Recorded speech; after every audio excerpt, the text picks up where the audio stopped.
ये video class 3 के लिए है, चैप्टर 4। ये चैप्टर आप लोगों का सेकेंड यूनिट टेस्ट जो अभी चल रहा है उसमें आने वाला है। कौवे का आलस। किसी नगर में एक कौवा रहता था। वह आलसी और कामचोर था। वह देर से उठता, कहीं कुछ जूठन या खाने की चीज़ मिल जाती तो खा लेता, कुछ ना मिलता तो बच्चों के हाथ से खाने की चीज़ें झपट कर ले जाता। बच्चे रोते रह जाते। सबने उसे भगाना शुरू कर दिया। उसे कहीं खाने को नहीं मिलता। वह भूख से मरने लगा तो एक गांव में पहुंच गया। लोगों को उसकी काँव काँव बहुत बुरी लगती।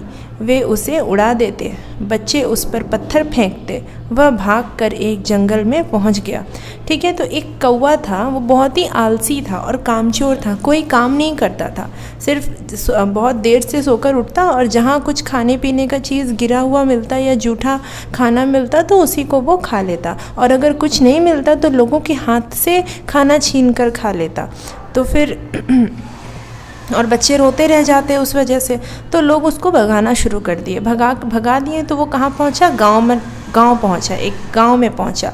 गांव में भी लोगों को उसकी काँव काँव ये जो आवाज़ है, कौवे का आवाज़, किसी को पसंद नहीं आया, तो लोग उसे उड़ा देते थे। तो अब वो वहाँ से भी भागा और भागकर एक जंगल में पहुँच गया। वह एक पीपल के पेड़ पर जाकर बैठ गया। वह बड़ा उदास था। उसी पेड़ पर एक गिलहरी रहती थी। गिलहरी ने कौवे से पूछा, क्यों भैया इतने उदास क्यों बैठे हो? कौवे ने गिलहरी को सारी बातें बताई। गिलहरी ने कहा, बिना परिश्रम के पेट नहीं भरता। तुम कोई काम क्यों नहीं कर लेते? कौवे ने पूछा, क्या काम करूं? गिलहरी ने कहा, खेती करो, कभी भूखे नहीं मरोगे। तो कौवा जब जंगल में पहुंचा तो एक पीपल के पेड़ पर बैठता है और उसको वहाँ पे एक गिलहरी मिलती है। गिलहरी पूछती है, क्या हुआ, आप इतने उदास क्यों हैं? कौवा सारा कहानी बताता है कि उसके साथ क्या क्या हुआ है ना, कि कैसे लोग उसको उड़ा देते थे, भगा देते थे। तो गिलहरी बोली कि बिना मेहनत किए, बिना परिश्रम किए कोई भी बिना परिश्रम किए पेट नहीं भरता। मतलब काम तो करना होता है अगर आपको खाना चाहिए तो आप एक काम कीजिए, आप मेरे साथ खेती कीजिए। कौवा पूछता है ना, हम क्या काम करें अगर काम करना हो तो गिलहरी बोलती है, आप मेरे साथ खेती कीजिए। खेती कीजिएगा तो कभी भूखे नहीं रहिएगा।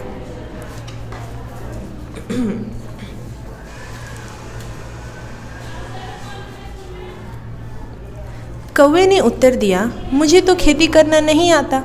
मैं खेती करना जानती हूँ, दोनों मिलकर खेती करें तो कितना अच्छा रहे, तुमको खाने के लिए भटकना नहीं पड़ेगा, गिलहरी ने कहा। तो कौवा बोलता है कि मुझे तो खेती करना नहीं आता। गिलहरी बोलती है, कोई बात नहीं, नहीं आता तो मुझे तो आता है, हम दोनों मिलकर खेती करेंगे तो फिर तुमको कभी भी भूखा नहीं भटकना पड़ेगा खाने के लिए। कौवा बोलता है, ठीक है। तो उस पर गिलहरी बोलती है, खेती में बहुत मेहनत करनी होगी। कौवा बोलता है, मैं करूँगा। अगले दिन सुबह गिलहरी ने कहा, चलो कौवे भैया खेत जोत आएँ। खेत जोत आएँ का मतलब होता है खेत में हल चला कर आते हैं, खेत की मिट्टी को हल्का करके आते हैं। कौवा तो कामचोर था। वह बोला, देखो अब वो कामचोर था। कौवा कोई काम नहीं करना चाहता था, गिलहरी का मदद नहीं करना चाहता था। तो वो क्या बोलता है, तू चल मैं आता हूँ, जाकर अभी नहाता हूँ, दौड़ा दौड़ा आता हूँ। कौवा बोलता है कि तुम चलो हम आते हैं, अभी ना हम नहाए नहीं हैं, तो एक काम करते हैं जल्दी से नहा के दौड़ते दौड़ते हम आते हैं। मतलब वो बहाना बनाया। गिलहरी चली गई। धीरे धीरे उसने खेत जोत दिया, कौवा नहीं आया। दूसरे दिन गिलहरी ने कहा, चलो कौवे भैया बीज बो आए। ठीक है, अब पहले काम में तो कौवा गिलहरी का हेल्प नहीं किया। अब जब दूसरे काम का बारी आया, हल चलाने के बाद क्या किया जाता है, हल में बीज बोया जाता है। तब गिलहरी बोलती है कौवे को, चलो हम लोग बीज बो आते हैं। तो फिर कौवा फिर बहाना करता है, वो तो कामचोर है, कोई काम नहीं करना उसको, इसलिए वो बहाना करता है, तू चल मैं आता हूँ, चोट लगी सहलाता हूँ, भागा भागा आता हूँ। बोलता है हमको ना चोट लग गया है, हमको सहलाते हैं, हम उसको ठीक करते हैं और फिर हम जल्दी जल्दी आ जाते हैं, पर उसके बावजूद फिर भी नहीं आता है। गिलहरी ने बीज भी बो दिया। शाम को कौवा खेत पर गया, खेत का एक चक्कर लगाया, लौट कर गिलहरी से बोला, बहन तुम तो खेती करने में बड़ी चतुर हो। गिलहरी ने अपनी प्रशंसा सुनी तो बड़ी प्रसन्न हुई। अगले दिन गिलहरी कौवे से बोली, चलो खेत की सिंचाई कराएं। तो यहाँ पे देखो क्या होता है कि कौवा तो अब समझ गया कि पहली बार खेत जोतने के लिए भी हम नहीं गए, बीज बोने के लिए भी हम नहीं गए, थोड़ा गिलहरी का थोड़ा तारीफ़ कर देते हैं, गिलहरी गुस्सा नहीं करेगी। तो शाम को क्या होता है, बीज बोने के बाद कौवा जाकर खेत घूम कर आता है खेत से, और आकर गिलहरी का थोड़ा तारीफ़ कर देता है कि वाह तुम तो बहुत अच्छा काम करती हो। गिलहरी खुश हो जाती है अपना तारीफ़ सुनकर, अब वो कौवा को नहीं डांटती है। अब फिर तीसरे काम का बारी आया, बीज बोने के बाद पानी डालना होगा ना, तो उसको कहते हैं सिंचाई करना।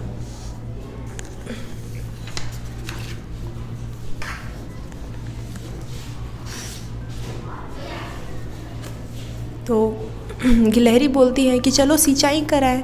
कौवा फिर बहाना बनाते हुए बोला, तू चल मैं आता हूँ, हरी डाल पर बैठा हूँ, भजन प्रभु का गाता हूँ।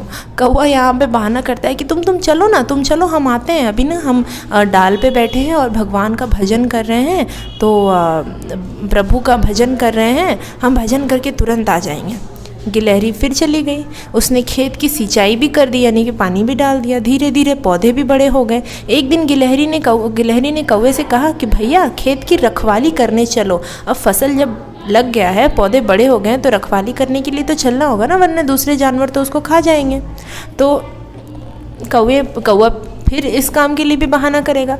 कौवा बोलता है, तू चल मैं आता हूँ, रात को खेत की रखवाली, दिन को तेरी सेवा करता हूँ। कौवा बोलता है कि एक काम करो ना, तुम चलो, तुम दिन में तुम खेत की रखवाली करना, हम रात को खेत की रखवाली करेंगे और दिन भर हम तुम्हारा सेवा करेंगे। गिलहरी थोड़ी खुश हो जाती है कि चलो मेरा कौवा मेरा सेवा करने के बारे में सोच रहा है ना। कौवा का यहाँ पे चालाकी देखो, क्या बोलता है कि तुम दिन में खेत की रखवाली करना, हम रात में खेत की रखवाली करेंगे। तो फिर भी कौवा तो रात में सो जाता है ना, खेत की रखवाली क्यों करेगा। गिलहरी दिन भर खेत की रखवाली करती, पर कौवा रात में रखवाली नहीं करता था। धीरे धीरे फसल पककर तैयार हो गए।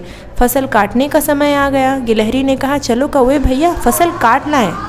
अब फिर एक काम आया। गिलहरी बोलती है कौवा को कि चलो हम लोग फसल को अब काट लाएं, फसल रेडी हो चुके हैं, निकाल लेते हैं।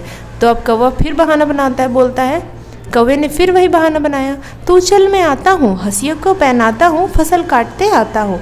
तो बोलता है कि तुम चलो हम आते हैं। हंसिया मतलब वो एक औजार होता है ऐसा शेप का, पकड़ के यहाँ पे एकदम धार एकदम होता है, वो चाकू के तरह फसल काटा जाता है। तो बोलता है, हंसिया लेकर हम आते हैं, तुम चलो चलो, हम अभी आते हैं हम। अब लेकिन गिलहरी तो समझ गई थी कि ये बहाना पे बहाना कर रहा है। यह सुनकर गिलहरी को बड़ा गुस्सा आया, बड़ा क्रोध आया। वह चली गई, उसने फसल काट ली। वह अपने हिस्से का आधा अनाज लेकर चली आई और कौवे के हिस्से का अनाज वहीं पड़ा रहा। ठीक है, गिलहरी अब उसका अनाज थोड़ी ना लाएगी, जितना भी फसल काटी आधा हिस्सा अपना ले आई, आधा कौवे के लिए वहीं पे छोड़ दी। दूसरे दिन बड़े ज़ोर की वर्षा हुई, वर्षा यानी बारिश हुई। कौवे का सारा अनाज पानी में बह गया। कौवे